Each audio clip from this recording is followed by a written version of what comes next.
ellos no entendían cuál era la causa de la salvación. Ellos pensaban que una persona se salva porque hace algo bueno. Creían que la salvación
de alguna manera es la recompensa que la persona recibe por haber guardado la ley.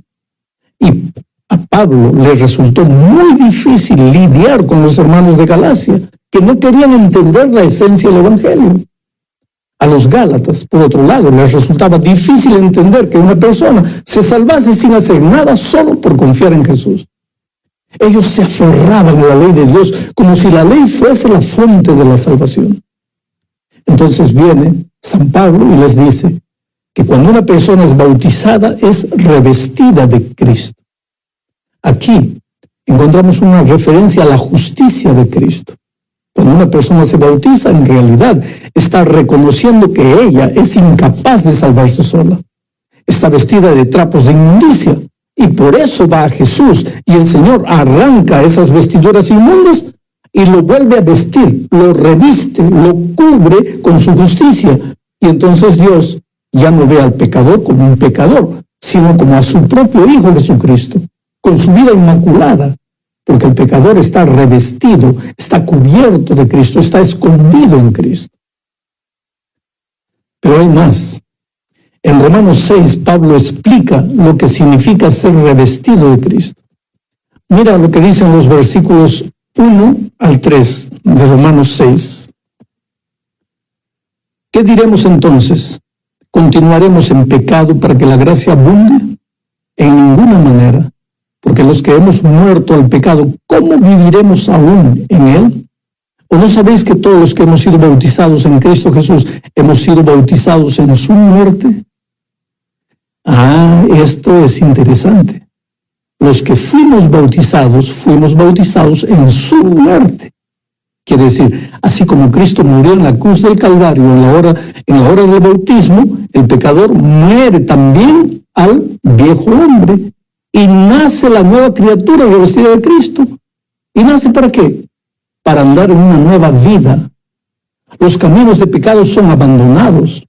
Ahora, eso no significa que el ser humano se salve guardando los mandamientos, pero significa que el que realmente ha sido salvo se deleitará en guardar los mandamientos de Dios, porque ha nacido para una nueva vida.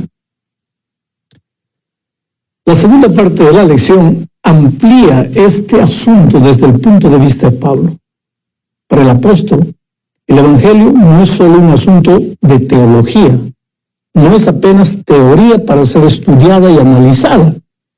Tampoco la salvación y la justificación son solo una declaración mediante la cual estamos libres de la condenación del pecado. No, para Pablo, la justificación y la salvación afectan la vida diaria del cristiano en todas las esferas de sus actividades. Salvación para Pablo es nuevo nacimiento, es transformación, es nueva creación. El que pecaba ya no peca más. El ladrón deja de robar. El mentiroso deja de mentir. Mira, por ejemplo, el capítulo 13 de Romanos. En este capítulo, Pablo entra en las diferentes áreas de la vida, comenzando por el respeto y la obediencia que debemos a las autoridades políticas, hasta el amor y la consideración hacia los vecinos. Y dice que la persona que ha sido revestida de Cristo se conduce de un modo diferente. En el versículo 1, por ejemplo, leemos lo siguiente. Sométase toda persona a las autoridades que gobiernan, porque no hay autoridad sino de Dios, y las que existen por Dios son constituidas. Ya en el versículo 8, un poco más adelante, encontramos otro deber del que ha nacido en Cristo. Dice así: no debáis a nadie nada, sino el amaros unos a otros, porque el que ama a su prójimo ha cumplido la ley. ¿Te das cuenta cómo la justificación afecta todas las áreas de la vida del ser humano? Pero hay algo interesante. En el versículo 12, el apóstol dice lo siguiente, dice que hasta allí había estado hablando de deberes de la vida diaria. Vuelve a hablar del vestido y entonces afirma: la noche está avanzada y se acerca el día. Desechemos pues las obras de las tinieblas y vistámonos las armas de la luz. Vestirse de las armas de la luz. Para Pablo, vestirse de las armas de la luz significa desechar las obras de las tinieblas. ¿Y qué son las obras de las tinieblas? La respuesta viene a partir del versículo 13. Andemos decentemente, como de día, no en orgías y borracheras, no en promiscuidad sexual y lujurias, no en pleitos y envidias. Y concluye enfáticamente en el versículo 14 diciendo: antes bien, vestíos del Señor Jesucristo, y no penséis en proveer para las lujurias de la carne. Aquí, querido, queda completamente explicado lo que Pablo entiende por vestirse del Señor Jesucristo. No es algo romántico, poético. La expresión puede ser poética, pero la experiencia afecta la vida diaria del que fue justificado. Quiere decir, si acepté que Jesús me vistiese con su manto de justicia divina, entonces la evidencia es una vida de obediencia. De otro modo, la justificación no pasa de mera palabrería. Pero ¿qué sucede si ya fuiste convertido y todavía sientes ganas de continuar andando en los caminos de la carne? Bueno, ese es el desafío de la vida cristiana. La experiencia del cristiano es una experiencia de crecimiento diario, paso a paso, día tras día. Como dice Pablo, hay que olvidarse de lo que queda atrás y continuar la caminata con Cristo. No te desesperes. No pienses que porque fallaste 1 o 50 veces ya todo está perdido. No, Jesús te ama mucho y está dispuesto a conducirte hasta el fin. Porque si Él empezó la obra en ti, ciertamente la va a terminar. Vamos ahora a la tercera parte de la lección. El texto que debemos analizar aquí es un poco largo, pero necesitamos leerlo. Es Colosenses 3, desde el versículo 1 hasta el versículo 10, dice: si pues habéis resucitado con Cristo, buscad las cosas de arriba, donde está Cristo sentado a la diestra de Dios. Poned la mira en las cosas de arriba, no en las de la tierra, porque habéis muerto y vuestra vida está escondida con Cristo en Dios. Cuando Cristo, vuestra vida, se manifieste, entonces vosotros también seréis manifestados con Él en gloria. Haced morir, pues, lo terrenal en vosotros: fornicación, impureza, pasiones desordenadas, malos deseos y avaricia, que es idolatría. Por estas cosas la ira de Dios viene sobre los hijos de desobediencia, en los cuales vosotros también anduvisteis en otro tiempo, cuando vivíais en ellas. Pero ahora, dejad también vosotros todas estas cosas: ira, enojo, malicia, blasfemia, palabras deshonestas de vuestra boca. No mintáis los unos a los otros, habiéndoos despojado del viejo hombre con sus hechos y revestido del nuevo, el cual conforme a la imagen del que lo creó se va renovando hasta el conocimiento pleno. ¿De qué está hablando Pablo? De lo que también habló en el texto de Romanos 6, que analizamos en el punto 2. O sea, la justificación, la verdadera, la auténtica justificación tiene implicaciones prácticas. No es solo una declaración teórica de que tus pecados han sido perdonados.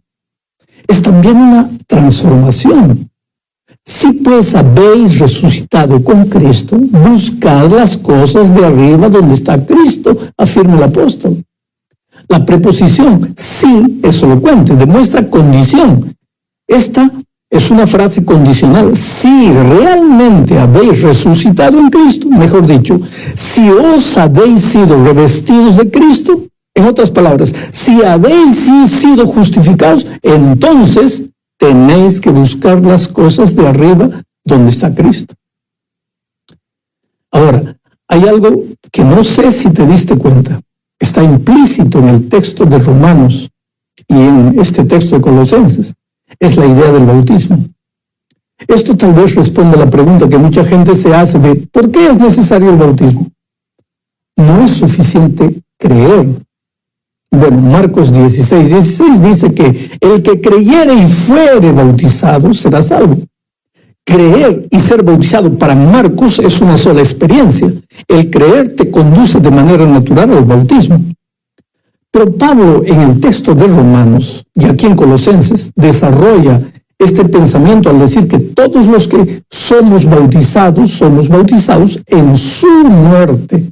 Quiere decir, si realmente creo que Jesús murió por mí, debo aceptar entonces el bautismo. Al bautizarme, muero simbólicamente. Quiere decir, acepto la muerte de Cristo en mi favor. Ahora, si no me bautizo, no puedo decir que me apoderé de la muerte de Cristo. En Colosenses, Pablo dice, si hemos resucitado en Cristo, ¿por qué resucitado? Porque en la hora del bautismo morimos al viejo hombre. Por eso Pablo termina en el versículo 10 afirmando, y os habéis revestidos del nuevo hombre, el cual se va renovando hacia un verdadero conocimiento conforme a la imagen de aquel que lo creó. Entremos ahora a la cuarta parte de la lección. Vamos a ver nuevamente la palabra revestido o vestido, pero en otro contexto. El texto es 1 Corintios 15, versículos 53 y 54. Porque es necesario que esto corruptible se vista de incorrupción y esto mortal se vista de inmortalidad. Y cuando esto corruptible se haya vestido de incorrupción y esto mortal se haya vestido de inmortalidad, entonces se cumplirá la palabra que está escrita: sorbida es la muerte en victoria. Oh querido, este es para mí uno de los versículos más alentadores. Porque mira, en esta vida, a pesar que amamos a Dios, a pesar que le prometemos muchas veces que nuestra vida será completamente diferente, cuán a menudo caemos y volvemos a caer.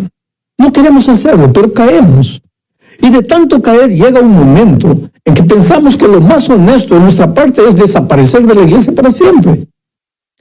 ¿Por qué caemos a pesar de amar a Jesús? Por un simple motivo. Todavía cargamos la naturaleza pecaminosa que es la fuente de los deseos de la carne. En el momento de nuestra conversión, la naturaleza pecaminosa no es extirpada de nosotros, sino que se queda ahí subyugada, muerta, pero con la posibilidad de resucitar y tomar de nuevo el control de nuestra vida. Y esa es la lucha de la vida cristiana. Una lucha diaria, constante, y que como Pablo nos lleva muchas veces a la desesperación. Pero ahora viene el propio Pablo y dice, espera un poco, Cristo ya viene, y cuando Él vuelva, esto corruptible será vestido de incorruptibilidad, y esto mortal será vestido de inmortalidad. La fuente de los deseos carnales será extirpada para siempre. Ahora, sí, no más tentación, no más caídas, no más promesas que no fueron cumplidas. Ya no habrá más naturaleza pecaminosa. Seremos incorruptibles, vestidos de incorruptibilidad, como eran Adán y Eva antes del pecado. Pero la otra promesa es que la muerte también habrá llegado al fin. Habrá un cambio físico, no más enfermedades ni muerte.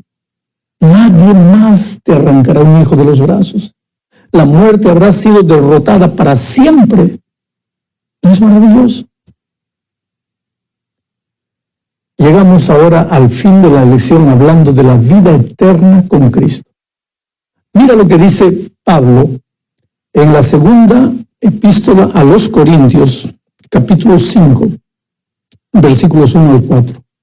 Porque sabemos que si la tienda terrenal, que es nuestra morada, es destruida, tenemos de Dios un edificio, una casa no hecha por manos, eterna en los cielos.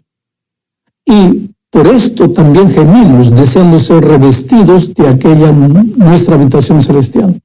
Pues así seremos hallados vestidos y no desnudos, porque asimismo los que estamos en este tabernáculo gemimos con angustia, porque no quisiéramos ser desnudados, sino revestidos, para que lo mortal sea absorbido por la vida.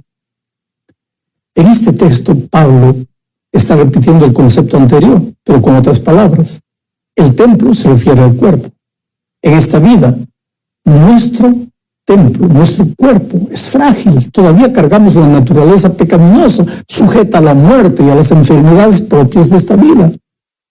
Pero cuando Jesús regrese, seremos revestidos de vida, o sea, de la naturaleza perfecta que el ser humano tenía antes.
De la caída de nuestros primeros padres. La expresión dramática que Pablo usa en este texto es gemimos. Significa lloramos, sufrimos y muchas veces nos desesperamos. ¿No es esa la experiencia de todo día? El mismo Pablo en Romanos 7:24 declaró un día en desesperación: ¿quién me librará de este cuerpo de muerte? Pero ahora dice: aunque en esta vida gemimos por causa de este cuerpo malo, sabemos